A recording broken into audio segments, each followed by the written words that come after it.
എൻ്റെ വീട് അങ്കമാലി. ഞാനൊരു റോമൻ കാത്തലിക് വിശ്വാസിയാണ്.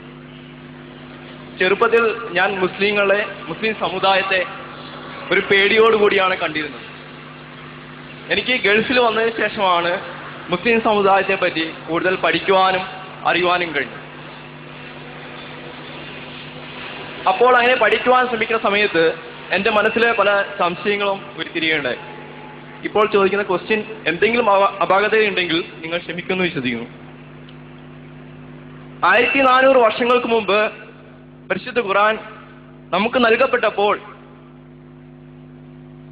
അറബി പ്രദേശമല്ലാത്ത സ്ഥലങ്ങളിൽ പരിശുദ്ധ ഖുർആൻ എത്രമാത്രം സ്വാധീനിക്കപ്പെട്ടു, ഇതര മതസ്ഥരിൽ എത്രമാത്രം സ്വാധീനിക്കപ്പെട്ടു. അങ്ങനെ സ്വാധീനം കുറഞ്ഞിട്ടുണ്ടെങ്കിൽ അത് അറബി ഭാഷയിൽ മാത്രം ഒതുങ്ങി നിന്നതുകൊണ്ടല്ലേ എന്നാണ് എൻ്റെ ക്വസ്റ്റ്യൻ. അതോടൊപ്പം എനിക്ക് ധാരാളം ഫ്രണ്ട്സുണ്ട്, മുസ്ലിം ഫ്രണ്ട്സുണ്ട്. അവർ നിസ്കരിക്കാറുണ്ട്. അവരെ നിസ്കാര പ്രാർത്ഥനയുടെ അർത്ഥം എന്തെന്ന് ഞാൻ പലപ്പോഴും ചോദിച്ചിട്ടുണ്ട്. പലർക്കും അതിന്റെ അർത്ഥം അറിയില്ല. അവര് പറഞ്ഞു തന്നു, അതിനനുസരിച്ച് അവർ ചെല്ലുന്നു. ഇതൊരു പക്ഷേ നമ്മുടെ ഭാഷയിലായിരുന്നെങ്കിൽ അല്ലെങ്കിൽ മലയാളത്തിലായിരുന്നെങ്കിൽ നമ്മൾ അർത്ഥം അറിഞ്ഞ് നന്നായിട്ട് നിസ്കരിക്കുമായിരുന്നില്ലേ? മറ്റുള്ള ഭാഷകളിലേക്ക് എന്തുകൊണ്ട് തർജ്ജമ ചെയ്യപ്പെട്ടില്ല അല്ലെങ്കിൽ സ്വാധീനിച്ചില്ല എന്നാണ് എൻ്റെ പ്രശ്നം.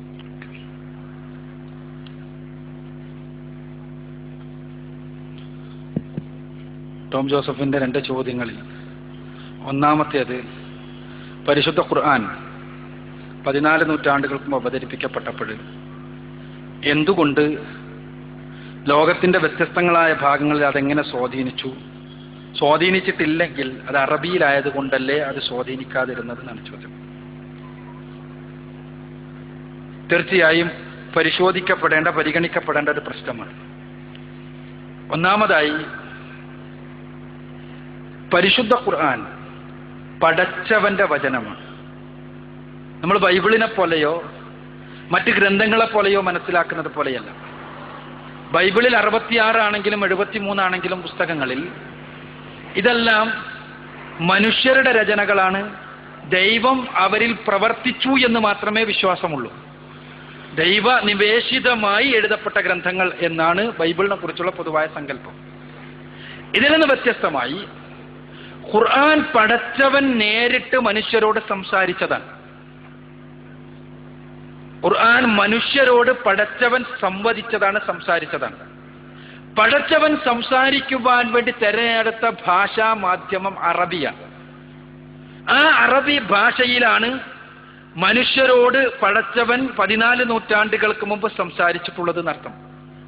അങ്ങനെയാകുമ്പോ ആ ഭാഷയുടെ സവിശേഷത, അന്ന് ഭാഷകളുടെ ചരിത്രമെടുത്ത് പരിശോധിച്ചാൽ ഭാഷകൾക്ക് ടോം ജോസഫിന് അറിയുമായിരിക്കും, ഭാഷകൾക്കെല്ലാം അതിൻ്റെ പരിണാമത്തെക്കുറിച്ച്, എവല്യൂഷനെ കുറിച്ച് അതിൻ്റെതായ ചരിത്രമുണ്ട്.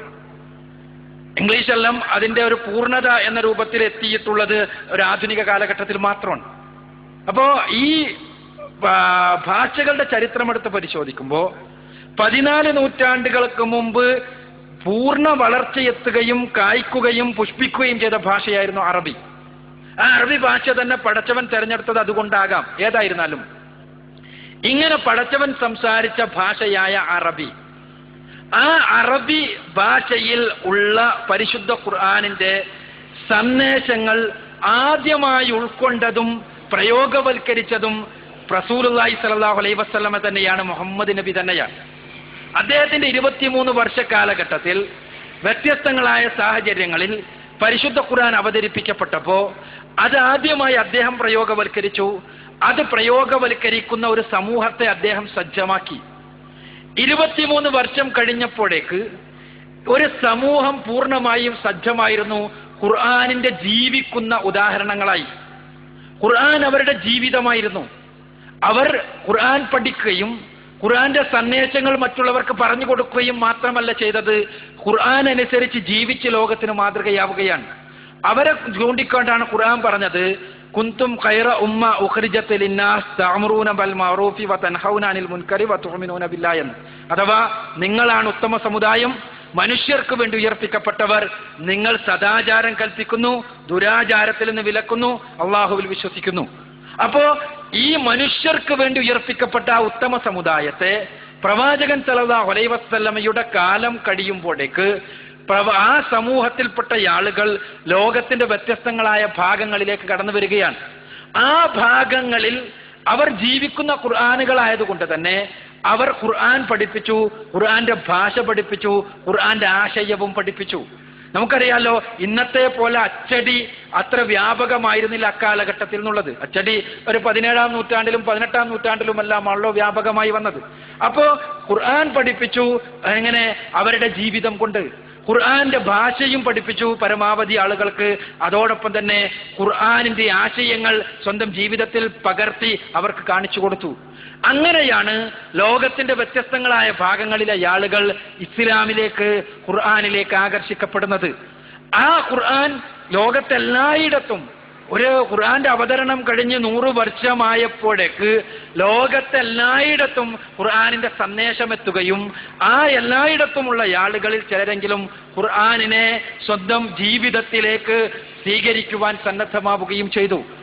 ഇത് പിൽക്കാലഘട്ടത്തിൽ അച്ചടി വിദ്യ വ്യാപകമായപ്പോ പരിശുദ്ധ ഖുർആൻ എഴുതിയ അച്ചടിച്ച അറബി ഖുർആനുകൾ ഉണ്ടായി. അതോടൊപ്പം തന്നെ പരിഭാഷയും ഉണ്ടായി. പക്ഷെ ഖുർആൻ പരിഭാഷയ്ക്കൊരു പരിമിതിയുണ്ട്. അത് വേറൊന്നുമല്ല, ഞാൻ നേരത്തെ പറഞ്ഞതുപോലെ പടച്ചവൻ സംസാരിച്ചത് അറബി ഭാഷയിലാണ്. അതുകൊണ്ട് തന്നെ ആ സംസാരിച്ചതിന്റെ ഗാംഭീര്യവും സൗന്ദര്യവും സൂക്ഷ്മതയും ഉൾക്കൊള്ളണമെങ്കിൽ അറബിയിൽ തന്നെ ഖുർആൻ മനസ്സിലാക്കണം. എന്നാൽ ഖുർആന്റെ ആശയം മലയാളത്തിലോ മറ്റു ഭാഷകളിലോ മനസ്സിലാക്കാം. ഈ കാലം മുതൽക്ക് തന്നെ ലോക ഭാഷകളിൽ ഖുർആനിന്റെ പരിഭാഷകൾ പുറത്തിറങ്ങി. ആ പരിഭാഷകൾ ലോകത്തെല്ലായിടത്തും വിതരണം ചെയ്യപ്പെടുകയും പഠിക്കപ്പെടുകയും ചെയ്തുകൊണ്ടിരിക്കുന്നു. ഇതാണ് ഒരു വശം. അപ്പൊ ഖുർആൻ, ഞാൻ പറഞ്ഞു വന്നത്, ഖുർആൻ അവതരിപ്പിക്കപ്പെട്ട മുറയിൽ തന്നെ പരിവർത്തനമുണ്ടായി ഖുർആന്റെ പ്രാഥമിക സംബോധിതരിൽ. അങ്ങനെ പരിവർത്തനമുണ്ടായ പൂർണ്ണമായ ഖുർആനിന്റെ കോപ്പികൾ, അങ്ങനെ തന്നെ പറയട്ടെ, എന്തുകൊണ്ടെന്നാൽ ഖുർആനായിരുന്നു അവരുടെ ജീവിതം. അവർ ലോകത്തിന്റെ വ്യത്യസ്ത ഭാഗങ്ങളിലേക്ക് പോയി. അവരിലൂടെ ഖുർആന്റെ ആശയങ്ങൾ ലോകം പഠിച്ചു, ഖുർആൻ പഠിച്ചു, ഖുർആൻ മനസ്സിലാക്കി, ഖുർആന്റെ ആശയത്തിലേക്ക് ലോകം കടന്നു വന്നു. പിൽക്കാലഘട്ടത്തിൽ അച്ചടി വിദ്യ വന്നപ്പോ ഖുർആനിന്റെ ആശയം ആ ഭാഷ, അറബി ഭാഷ, മലയാള ഭാഷയിലേക്കും ലോക ഭാഷകളിലേക്കും പരിഭാഷപ്പെടുത്തപ്പെട്ടു. അത് ഉപയോഗിക്കപ്പെടുന്ന അവസ്ഥയുണ്ടായി.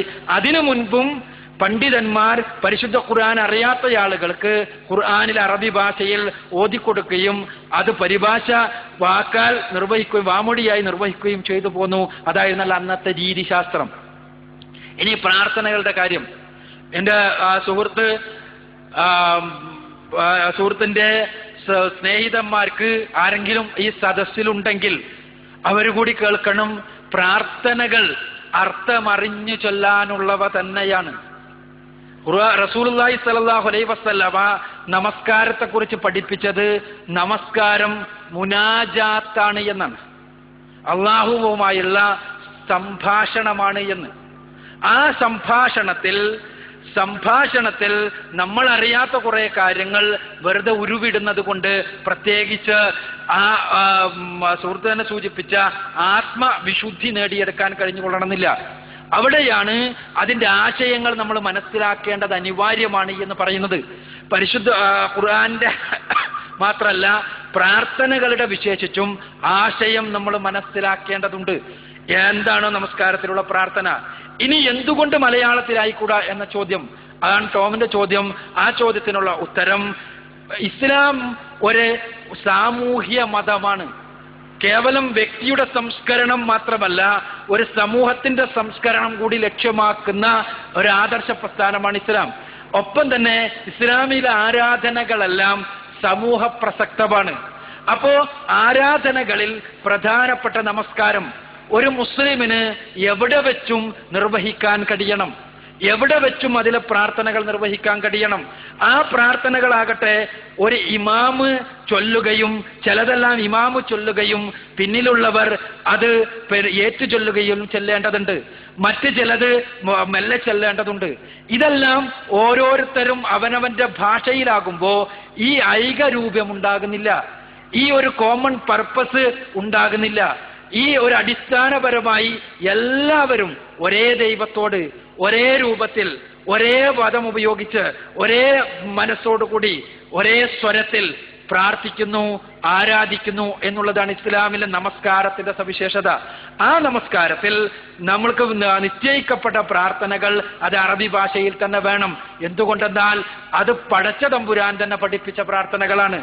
ആ പ്രാർത്ഥനകൾ പടച്ചവൻ തന്നെ പഠിപ്പിച്ചതായതുകൊണ്ട് പടച്ചവൻ പഠിപ്പിച്ച രീതിയിൽ തന്നെ നമ്മൾ പ്രാർത്ഥിക്കേണ്ടതുണ്ട്. എന്നാൽ അതല്ലാത്ത സമയങ്ങളിലുള്ള പ്രാർത്ഥനകൾ നമുക്ക് നമ്മുടെ ഭാഷകളിലാകാം. ഈ നമസ്കാരത്തിന്റെ സമയത്തല്ലാത്തപ്പോഴും പ്രാർത്ഥനകളുണ്ട്, നമസ്കാരത്തിന് ശേഷം പ്രാർത്ഥനയുണ്ട്. അതേപോലെ തന്നെ വ്യക്തിപരമായി നമുക്ക് ഏത് സമയത്ത് ഒരു പ്രയാസമോ പ്രതിസന്ധിയോ ഉണ്ടാകുമ്പോഴുള്ള പ്രാർത്ഥനയുണ്ട്. ഇതെല്ലാം അവനവന്റെ ഭാഷയിലാകാം, ആ ഭാഷ അറിയുമെങ്കിൽ അറബിയിലുമാകാം. അപ്പൊ ചുരുക്കത്തിൽ പ്രാർത്ഥന എന്നുള്ളത് കേവലം മനസ്സിൽ നിന്ന് ഉയരുന്ന കേവല അഭ്യർത്ഥനക്കപ്പുറത്ത് സർവശക്തനായ തമ്പുരാൻ തന്നെ ആ പ്രാർത്ഥനാവചനങ്ങൾ പഠിപ്പിച്ചു തരികയും ആ പ്രാർത്ഥനാവചനങ്ങൾ എല്ലാവരും ഒരേപോലെ ഉരുവിടുന്ന അവസ്ഥയുണ്ടാകണം എന്നുമാണ് ഇസ്ലാമിന്റെ ഈ രംഗത്തെ താല്പര്യം. പക്ഷെ അതിന്റെ അർത്ഥം നമ്മൾ മനസ്സിലാക്കേണ്ടതുണ്ട്. അർത്ഥം മനസ്സിലാക്കാതെ പ്രാർത്ഥിക്കുന്ന ആളുകൾ പ്രാർത്ഥനകളുടെ യഥാർത്ഥ ആത്മാവ് ഉൾക്കൊള്ളാൻ അവർക്ക് കഴിയില്ല. അതിനവർ ശ്രദ്ധിക്കേണ്ടതുണ്ട് എന്നുകൂടി സൂചിപ്പിക്കുകയാണ്. റൊട്ടേഷൻ അനുസരിച്ച് സ്ത്രീകളുടെ ഭാഗത്താണ് അടുത്ത ചോദ്യം. അതിനു മുമ്പായി സദസ്സിലുള്ള മുസ്ലിം സഹോദരന്മാരോട് ഒരു അഭ്യർത്ഥന. നിങ്ങൾക്ക് ധൈര്യപൂർവ്വം മുന്നോട്ട്